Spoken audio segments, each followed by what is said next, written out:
En 2009, quand le chef de l'État accède au pouvoir, il a la volonté de faire déplacer le curseur. Parce que jusqu'à présent, nous cherchons à faire des efforts pour stabiliser le cadre macroéconomique avec comme corollaire une insuffisance de croissance. La croissance tournait aux alentours de 1-2%. D'ailleurs, en 2009, il y avait une décroissance de 2,9%. Et la volonté du chef de l'État était d'aller davantage vers le haut. Donc déplacer le curseur, afin de sortir le Gabon d'une certaine léthargie économique. Parce qu'il est clair que des efforts étaient faits pour stabiliser le cadre macroéconomique, mais la croissance n'était pas aussi forte. Alors que pour avoir un développement assez conséquent, il faudrait déjà qu'il y ait une croissance. C'est ce qui a été fait en 2009 et 2014. En 2009 et 2014, le taux de croissance moyen a été de 5,9%. Et cette croissance a été essentiellement portée par le secteur hors pétrole. En 2009-2010, nous avons mis en place le PGE, donc le plan stratégique Gabon émergent, avec ces piliers, le Gabon vert, le Gabon industriel, le Gabon des services. Donc ce sont 3 piliers de croissance et de développement qui précisent exactement dans quel sens nous devons aller pour permettre d'arriver à cette croissance inclusive qui devrait aboutir vers la prospérité partagée. À ces 3 piliers, nous avons des fondements. Nous avons des fondements qui constituent en fait le socle de cette politique, de cette stratégie économique.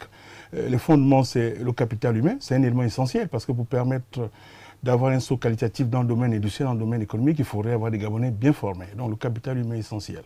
Nous avons le développement durable. Et là encore, ce n'est pas seulement un fondement, c'est même au centre de la stratégie du chef de l'État. Parce qu'il faudrait prendre en considération les préoccupations environnementales, sociales, de durabilité dans le cadre de la stratégie de l'économie gabonaise.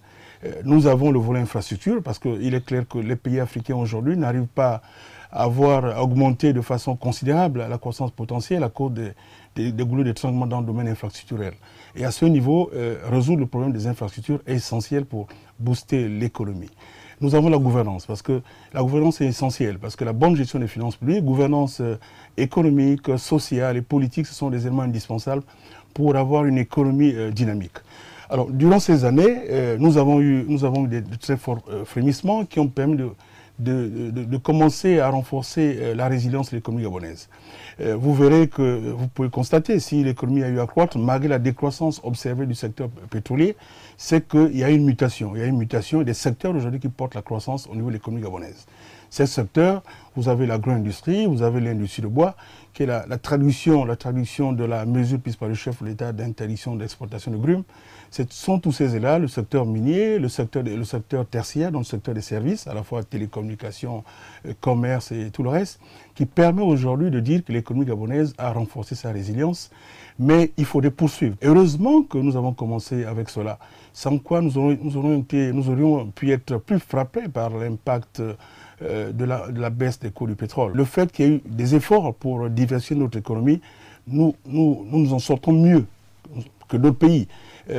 En tenant compte de cette situation, nous arrivons à maintenir la croissance. Dans nos projections de 2015, la croissance prévue est de 4,2%. Aujourd'hui, vous pouvez constater les efforts qui ont été faits dans le domaine routier pour faciliter en fait les flux commerciaux. C'est un élément essentiel parce qu'il faudrait que si le Gabon se lance dans la production des biens échangeables, qu'il puisse avoir circulation de ces biens au niveau du territoire. Nous sommes en train de résoudre ces problèmes qui vont booster en fait donc l'économie gabonaise parce que c'est très important pour que les industries s'installent, il faudrait qu'il y ait une énergie bon marché. Pour que le complexe métallurgique Bouanda fonctionne, il faut qu'il y ait une énergie disponible. Ce qui a été fait avec le barrage Grand Poubara, qui alimente le complexe métallurgique de Bouanda. Le Gabon doit avoir une politique plus attractive par rapport à la recherche de l'investissement direct étranger. Donc il faudrait que le cadre de l'affaire puisse être incitatif. Nous avons pris des mesures pour créer l'Agence nationale de promotion d'investissement. Nous sommes dans la phase de déploiement qui consacre en fait, je puis dire, le regroupement des missions qui était avant dévolu à la PIEX, Promo Gabon, afin d'avoir au sein d'une même structure un guichet création des entreprises, un guichet promotion de l'investissement, et un guichet promotion des petites et moyennes entreprises. Tout cela pour rendre plus moderne en fait, le cadre incitatif au niveau de l'économie gabonaise. Ça, c'est un élément essentiel. Aujourd'hui, il faut comprendre que des efforts ont été faits. Il y a eu des efforts énormes. On constate que l'économie gabonaise est en pleine mutation. Nous constatons que nous avons une croissance. Maintenant, cette croissance, il faut la rendre davantage inclusive. Beaucoup de relations positives, mais beaucoup de challenges. Il faudrait poursuivre. Parce que nous avons un objectif, c'est faire du Gabon un pays émergent à l'horizon de 2025. Ça ne se décrète pas. Donc il faudrait mettre en œuvre ces politiques sectorielles qui ont été bel et bien ciblées, qui sont cohérentes. C'est cela. La situation est difficile actuellement, mais il faut comprendre que le défi à court terme ne doit pas cacher le potentiel à long terme.